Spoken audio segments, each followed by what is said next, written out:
I've had a 25-year career in environmental nonprofit organizations. I've worked in a variety of spaces from um, planning, policy, public access, land protection, conservation. And I came to ESIP as someone who experienced data in a variety of sectors and a data user. And sometimes that data just didn't work the way we needed it to work. It either wasn't interoperable or it was hard to find.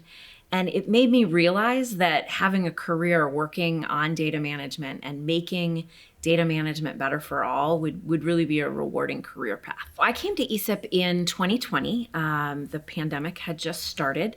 I had always worked in in-person organizations. I'm a people person.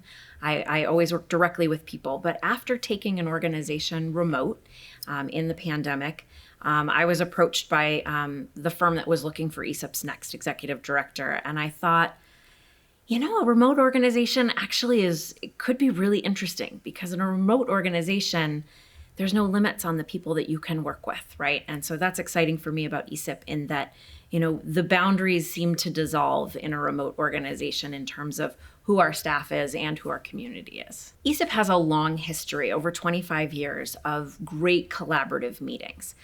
Those started as in-person. Over time, there was a virtual component to that. Obviously, with COVID, we were fully virtual for our meetings for a few years. What we saw was lacking in a virtual meeting that is hard to replace that in-person networking.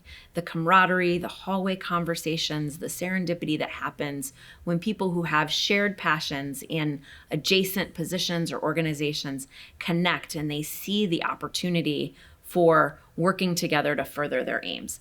So we have continued to have a mix of in-person and virtual conferences.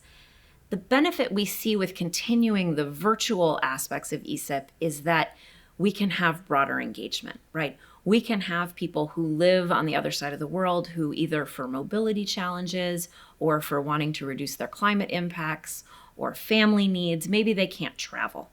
And so here in Asheville this year, it's exciting to see that we have record number of people in person, but we also have really strong engagement online with people who can fully participate without actually being physically here. ESIP is a place where earth science data professionals can connect and find each other across organizations, across institutions. We have robust participation from big federal agencies down to small nonprofit organizations. The professionals I would love to see come more to ESIP is people who are the lone data professional in their organization. They feel like they are an island and all the weight of the data management falls on their shoulders alone. Those are the people I would like to invite in and find a way to increase their participation because they would find their peers here at ESIP. They would find that they alone don't have to solve all the challenges and that there is a robust community who will help support them in their work and that they're not alone. Climate change is obviously a topic that is deeply ingrained in the ESIP community. It's interesting for me because I think a lot of the ESIP professionals have been shouting from the rooftops about climate change for 20 years or more. And it is both interesting and scary to see the broader world catching up. And, the impacts of climate change are now becoming so obvious that even people who didn't see it before, you can't ignore it.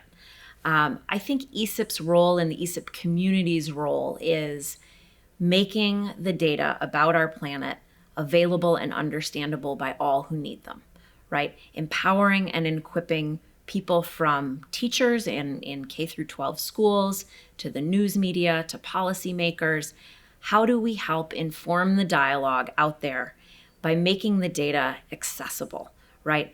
A lot of the data that we have is really hard to understand. And so finding ways to make that translatable to a wide range of abilities and make it so that people can use that data to inform their communities and the decisions that they need to make. We love to have new people join the community. When new people join the community, we are better for having them here because they're bringing a perspective that we don't already have. We're really proud that our meetings usually draw between 30 and 40% first-time attendees. That means the word is getting out. We know this field is growing, and we want to be an open and inviting community that people feel they can join. ESIP can be tough at first, right? If you're not regularly using words like metadata and semantics and ontologies and vocabularies, that can be a little bit scary, even for me. But when you learn that some of the technical underpinnings of our work is what fuels the really exciting outputs, it gets exciting to dig into the more technical sides of it. So we want to be a home for both the technical, computer science, data science professionals, but also the domain researchers, and then even beyond that, people that are taking data and using it to make applied decisions. So we want to be welcoming to newcomers and anyone that comes into the community. So if you are a person who is working with earth science data or who needs earth science data to solve challenges in your professional space, we want you to come to ESIP and to connect with people who can help empower your work.